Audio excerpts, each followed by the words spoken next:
Bismillah, ketemu lagi. Selamat datang di Kontencast. Di episode kali ini saya bersama dengan Dr. Azwi. Mantap.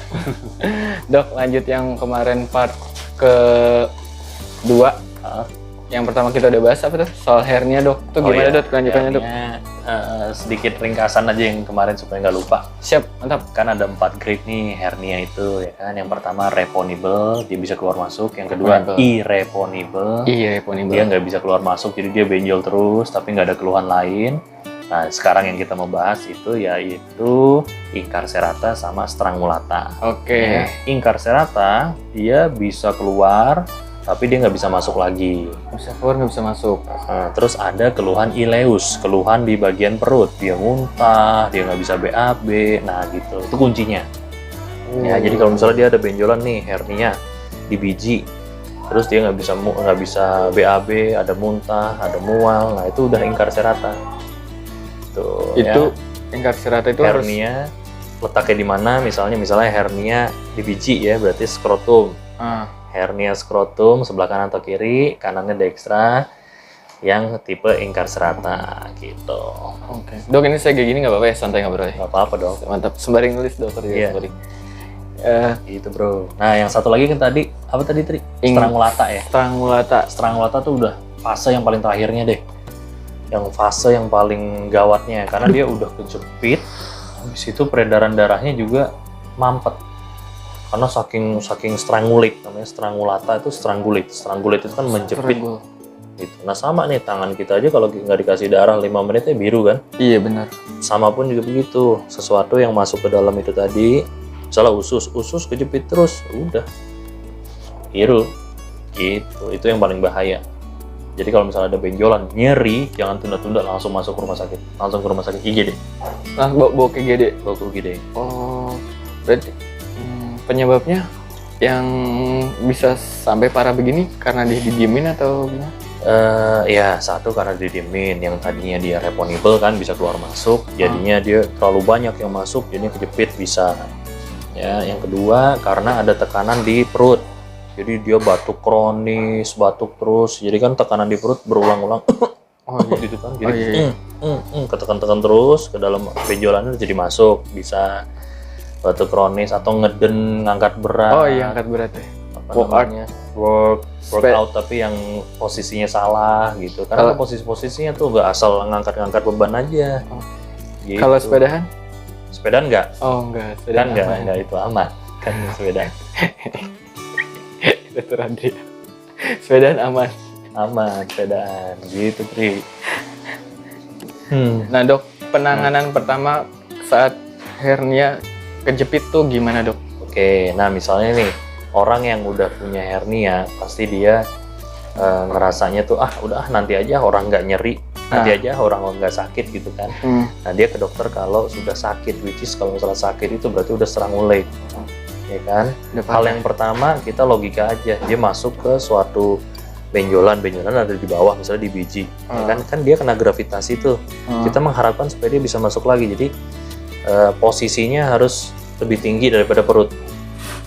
Gitu aja mikirnya. Jadi misalnya nih, ya kan, jadi supaya dia masuk, supaya lebih nyaman juga, pada saat dibawa ke rumah sakit posisinya harus kaki lebih tinggi daripada perut. Kaki lebih tinggi daripada perut. Kayak orang mau hamilan ya, kayak mau lahiran deh. Oh gitu ya. Ya gitu. Gitu ya posisinya. Itu pertolongan pertamanya paling. Itu sampai berapa lama kah? Ada durasinya atau gimana? As soon as possible. Kalau udah strangulata, secepat mungkin. Bawa langsung ke IGD. Bawa langsung ke IGD, karena itu bahaya. Karena kan usus nggak dapat peredaran darah yang lancar kan. Dia nggak dapat peredaran darah, jadi apapun yang terjepit itu nggak dapat peredaran darah karena dia terjepit sama fasianya sendiri. Gitu, inguinal ringnya itu. Nah, fase penyembuhannya itu berapa? Kira-kira kalau operasi? Ya. Nah, tergantung dari grading-gradingnya. Kalau dia strangulata, kan otomatis dia di situ udah ada lokal infeksi ya, karena ususnya udah terjepit. Tergantung berapa cepatnya kita siap untuk operasi itu ya. Kalau dia udah lama, terus ususnya pecah di dalam kantongnya, jadinya lama. Sembuhnya lebih lama dibandingin operasi hernia yang yang biasa, yang reponibel gitu. Kalau reponibel kan bersih semua tuh, kantongnya kita angkat, ditutup, nggak ada kontaminasi dari yang lain, nggak ada feses, nggak ada, ini bersih dah pokoknya. Jadi sembuhnya lebih cepat. Sedangkan kalau yang strangulata atau yang ingkar serata aja gitu ya, dia udah ada keluhan yang nggak bisa BAB tadi, itu jadinya lukanya jadi lebih kotor. Secara mikroorganisme ya, gitu. Yang strangulata lebih bahaya lagi.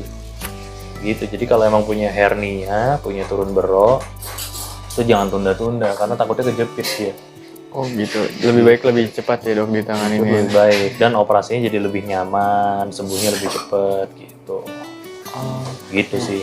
Kadang-kadang kan kita ada benjolan di sini, kalau nggak sakit nggak datang gitu. Suka gitu ya. Kadang kayak bukan ngeremehin, mungkin lebih ngerasa ya udahlah biasa ini karena dia karena waktu juga sih mungkin terpapar sama kerjaan kan, harus juga kerja juga. Kalau dioperasi kan berarti harus libur seminggu gitu misalnya. Oh seminggu dok? Misalnya. Nah, kalau misalnya dia ada strangulata bisa seminggu, bisa lebih. Tapi kalau yang biasa 3 hari aja udah pulang. Oh, nah dokter dari pas fase penyembuhannya itu dia bisa aktivitas lagi tapi nggak bisa yang kayak berat-berat yang kayak tadi yang dokter sebut itu ya? Iya, jadi misalnya dia kerjaan yang ngangkat berat udah nggak bisa ngangkat berat lagi. Disarankan untuk tidak lah, 3 bulan lah, 3-6 bulan. Nanti dia akan balik lagi, ada muncul kayak gitu lagi atau enggak? Kalau si pasiennya misalnya pada saat masa recovery dia ngangkat beban yang terlalu berat, jebol bisa. Iya, karena kan itu kantongnya ditutup, dijahit, terus dipasang penguat namanya mesh hernia. Nah itu kalau misalnya pasiennya masih batuk bisa jebol lagi. Gitu. Serem banget teman-teman. Gitu teman-teman. Kalau ada benjolan sedikit ya segera diperiksain ke dokter lah. Kita nggak tahu itu nanti jadi apa kan.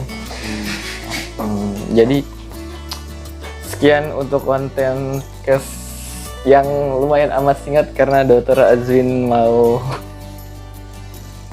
dia sibuk banget lah pokoknya. Mau operasi lagi Tri. Ya dia dokter Azwin. Thank you Tri udah nyempetin waktunya nih. Saya lah dok, gini yang nyelip-nyelip ke dokter nih. Aduh, besok sama dokter Adia, dokter Azwin, dokter Adia itu yang mana ya? Dokter Adia itu yang fansnya banyak lah. Fansnya banyak ya? Iya. Suka goyang-goyang kan dia. Ntar dia kalau diomongin kadang biasanya nongol dok. Iya ini nongol depan kita nih lagi digangguin kita. Dokter Adia. Iya. Ada dokter Adia sebelah teman-teman. Jadi kita ngomongin. Ya sekian gitu video kali ini, semoga bermanfaat. Mohon maaf jika banyak-banyak salah atau uraian yang kita sampaikan kurang berkenan. Sampai ketemu lagi di konten case berikutnya. Tri Hartanto pamit. Dokter Azwin pamit. Dokter Adia. Assalamualaikum warahmatullahi wabarakatuh. Bye.